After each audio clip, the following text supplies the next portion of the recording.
Welcome to another episode of the Politrickkks Beautiful Podcast. Today's guest is Corey Parrish, State Representative of Connecticut.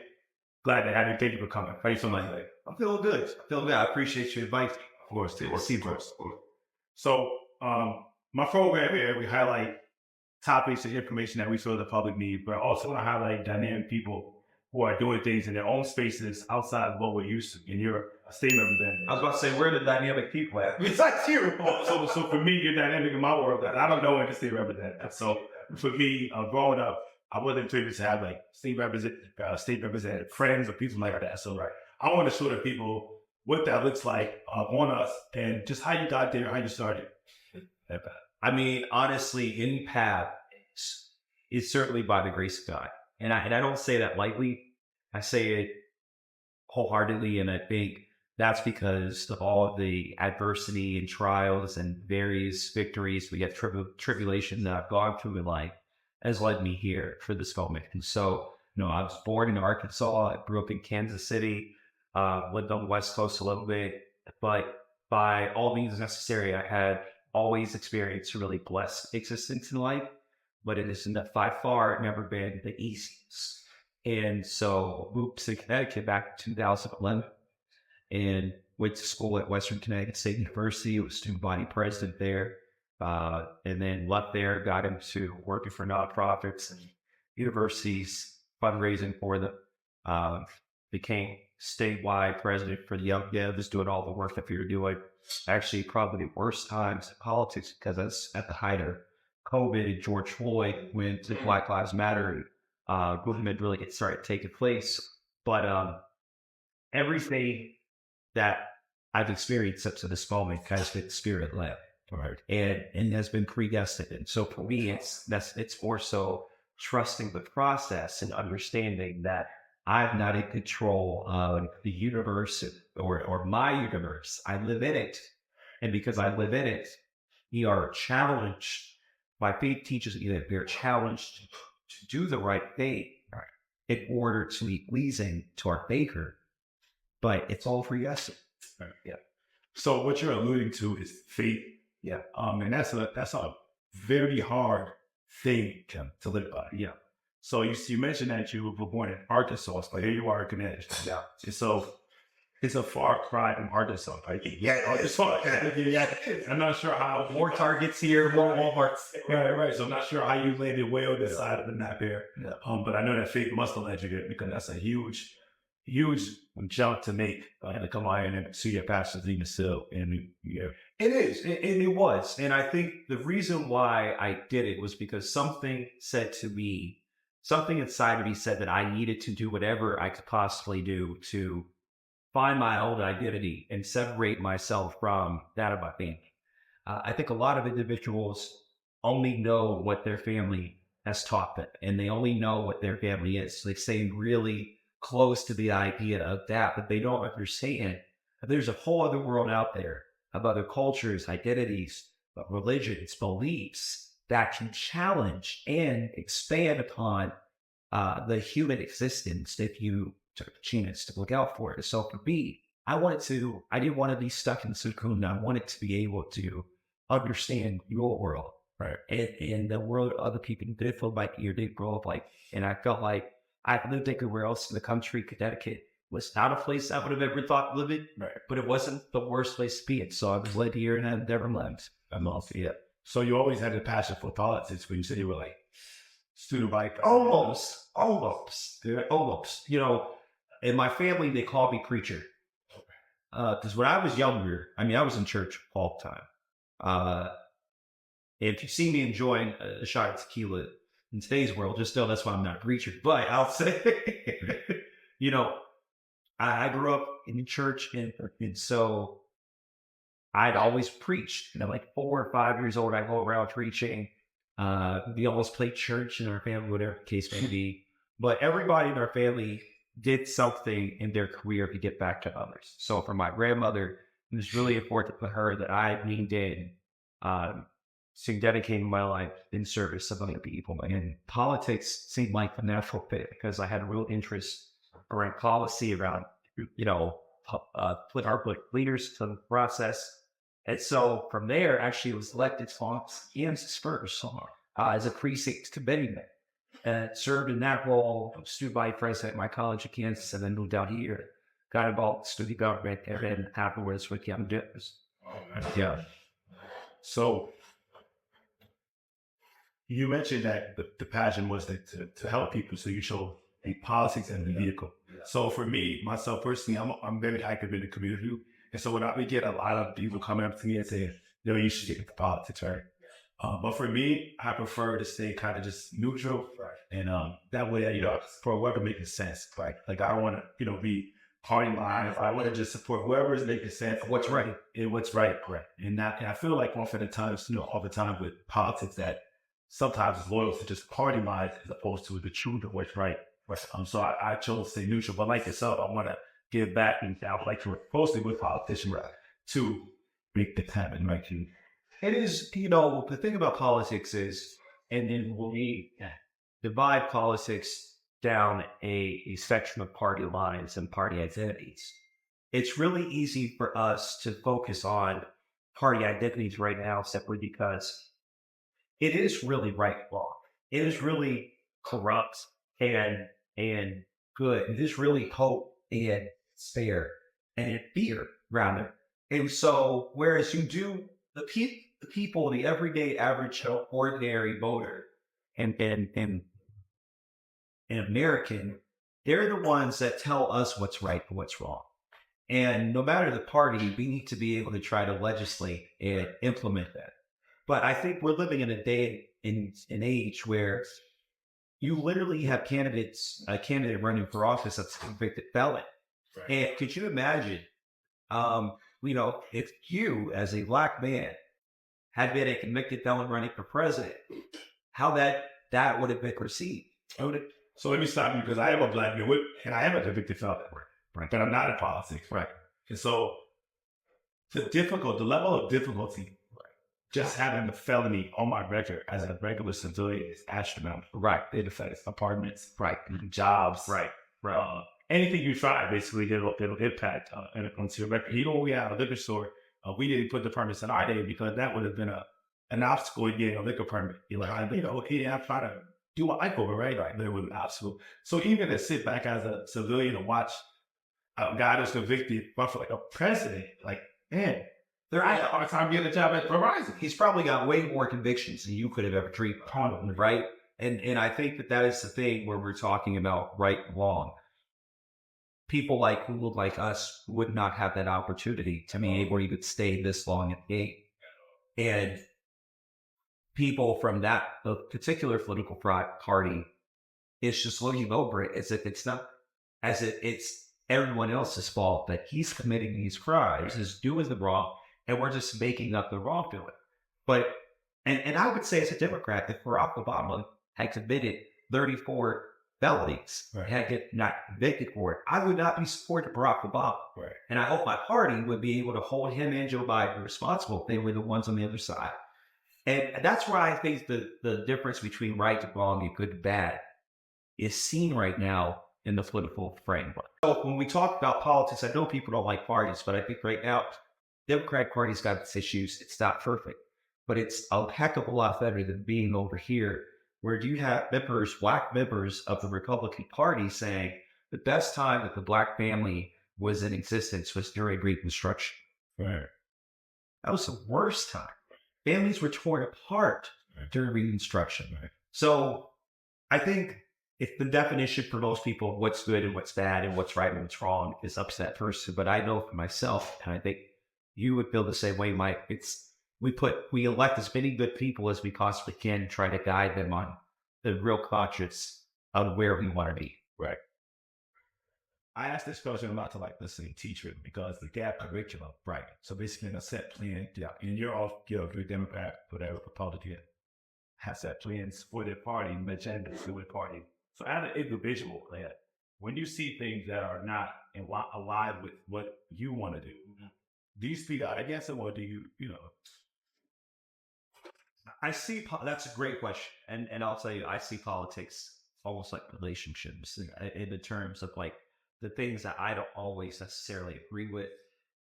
Do I voice my opinion? Then usually because of who I am as an individual, I will voice my opinion if I don't agree with something. But I also understand that I am of but one opinion. And I also understand that there are layers to this, and there's a process for us to be able to find consensus.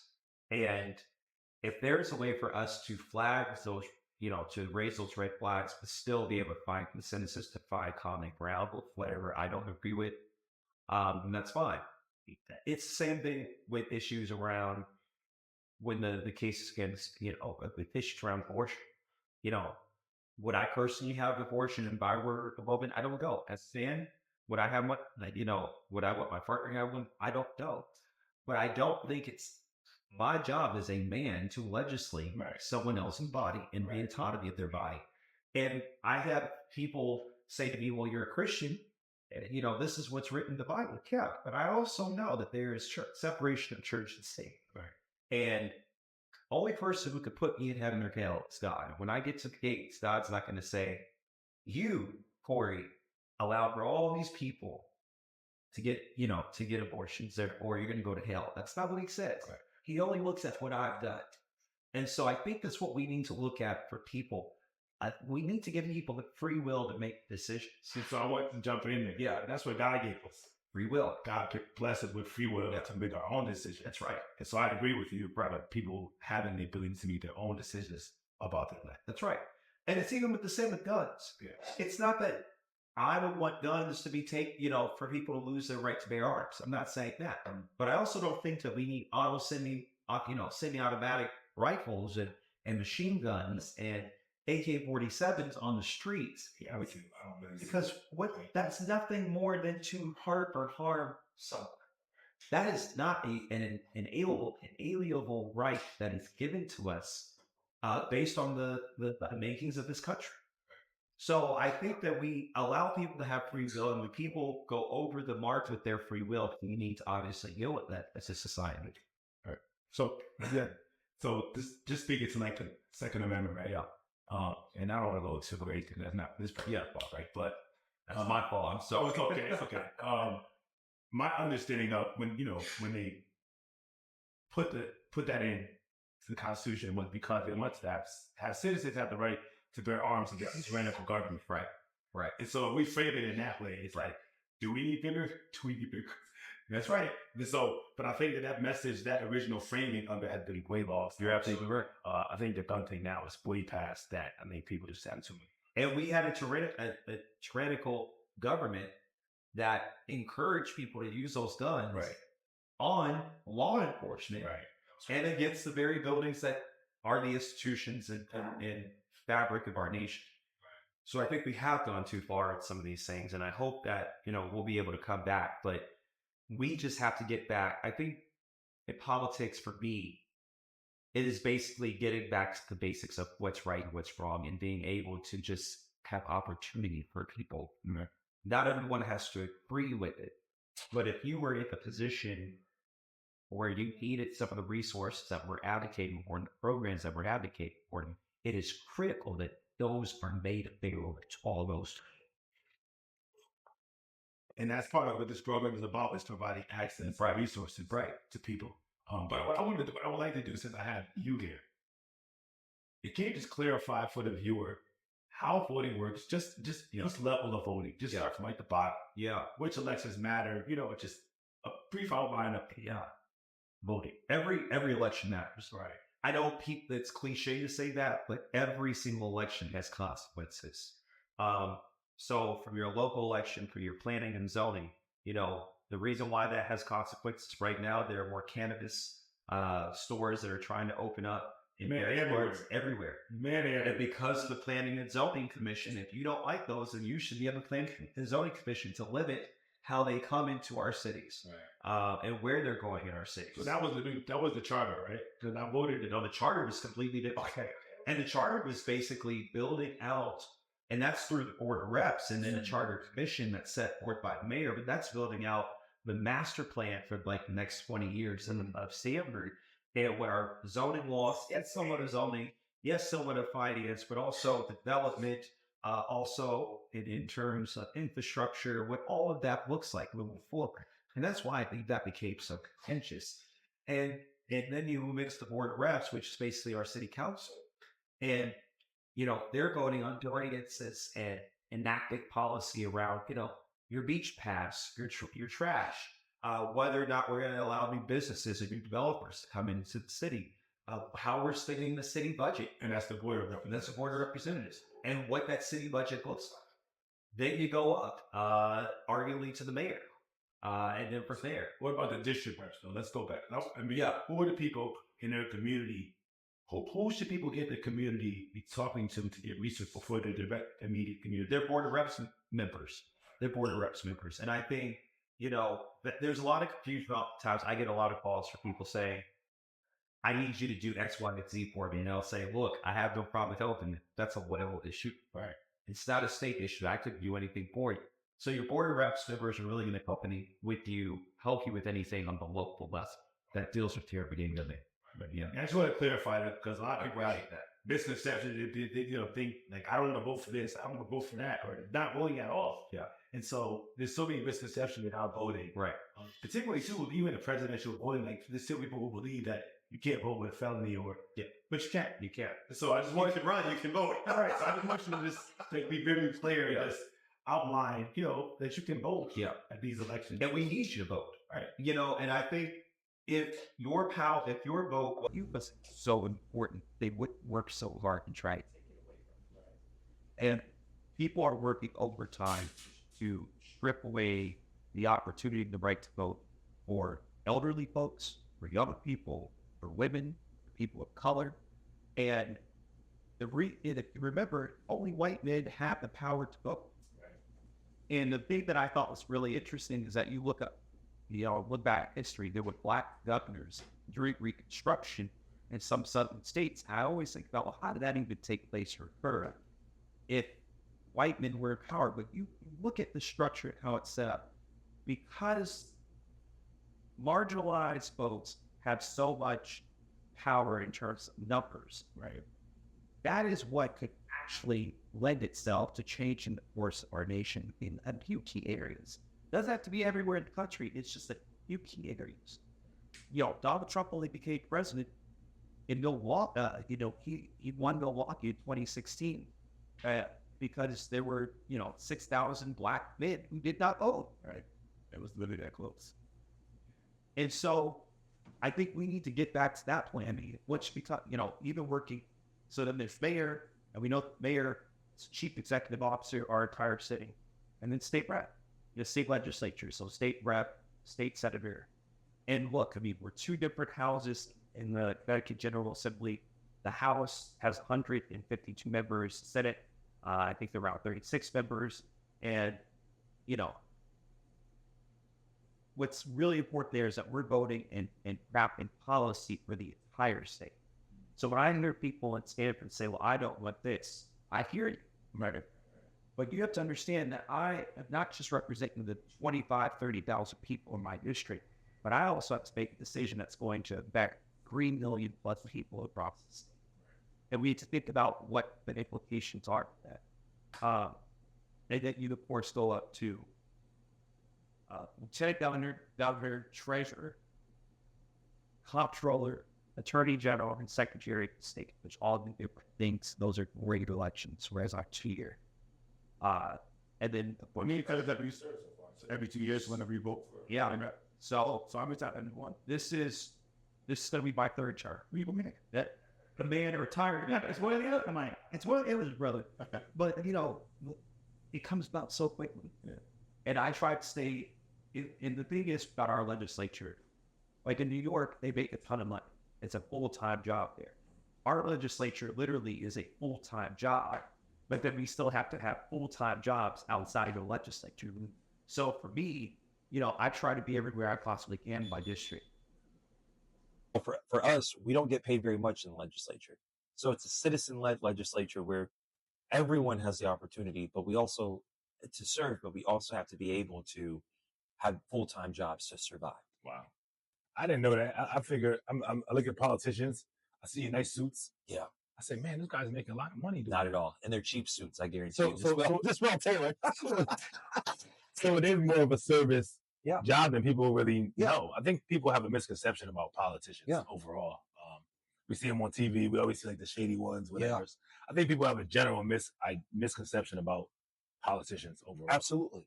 And we're just as normal as you, as everyone else. And, you know, I'll get calls from 7 in the morning to 2 o'clock in the morning. Right. I will have people leave notes on my car. People, you know, track me down in the grocery store. I have to sometimes I'll put on a disguise going to the grocery store so people know it's me. They still figure out it's me. But we have lives too. We have our families too. And it's really hard to juggle being there for our families and taking vacations or, you know, going to birthdays or having that date night with your significant other and still serving you. Which, by the way, we saw the most beautiful engagement photos forever. I Yeah. said, man, this guy, you made me want to fall in love. It's possible, Mike. It is all possible. You had the best photo shoot. Where weren't you? So we just got engaged. My fiance Symphony and I just got engaged. Congratulations.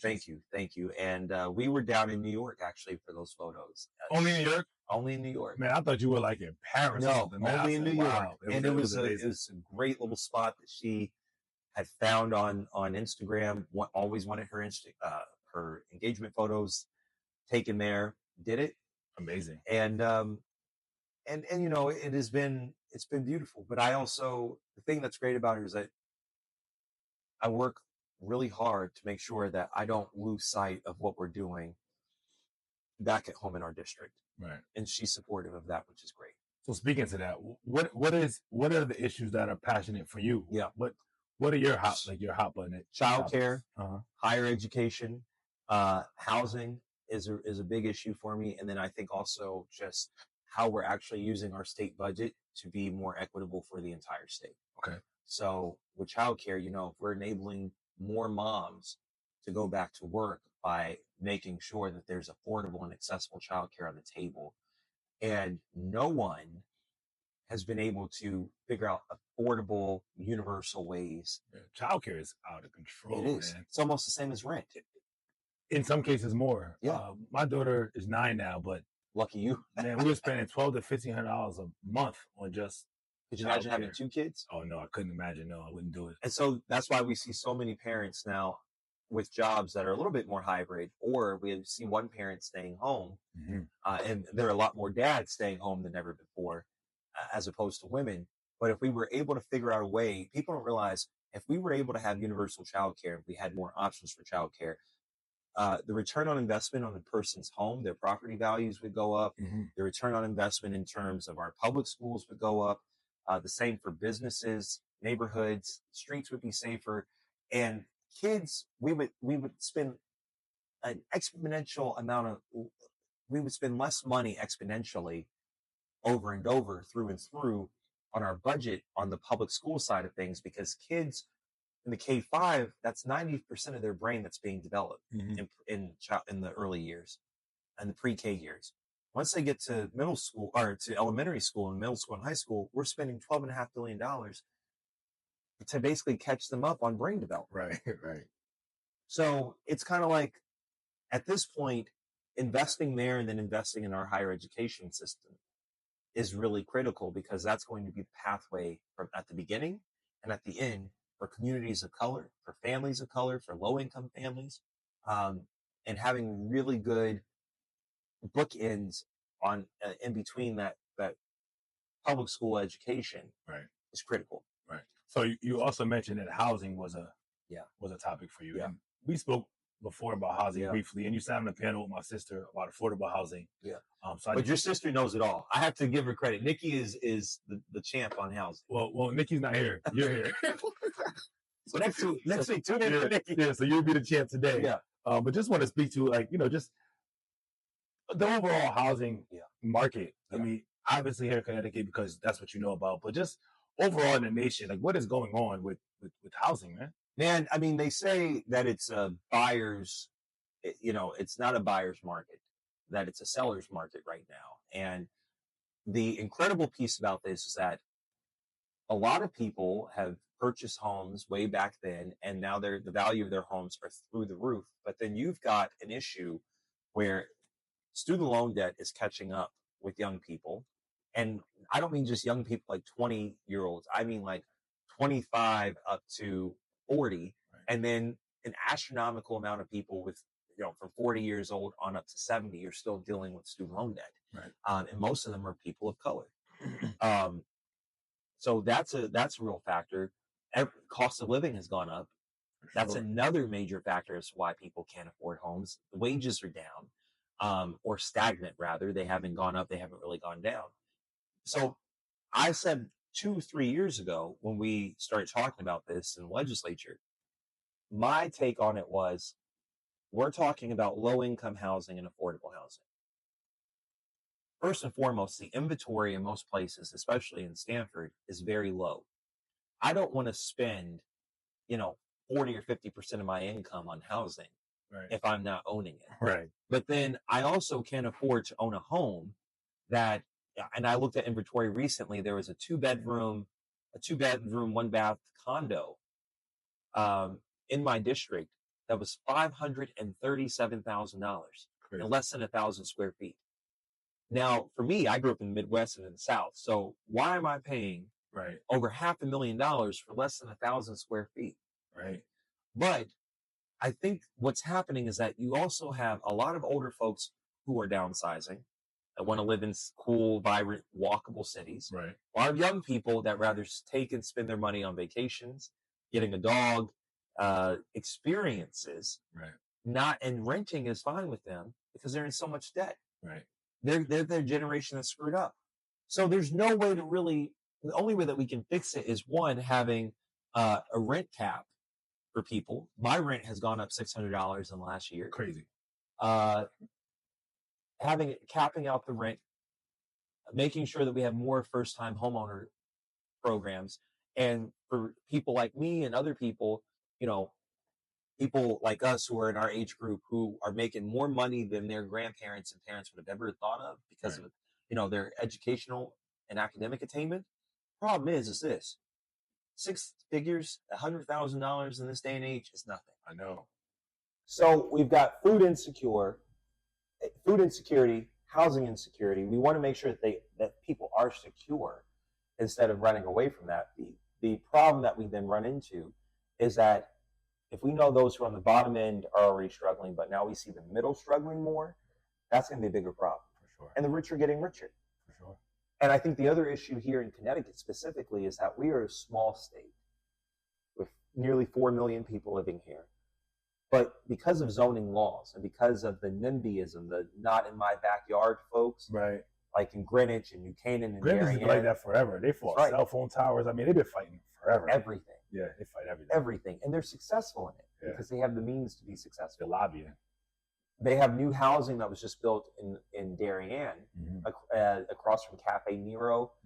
As soon as you get off the exit going towards Whole Foods, the new housing that they're building there is close to $700,000 to buy, starting.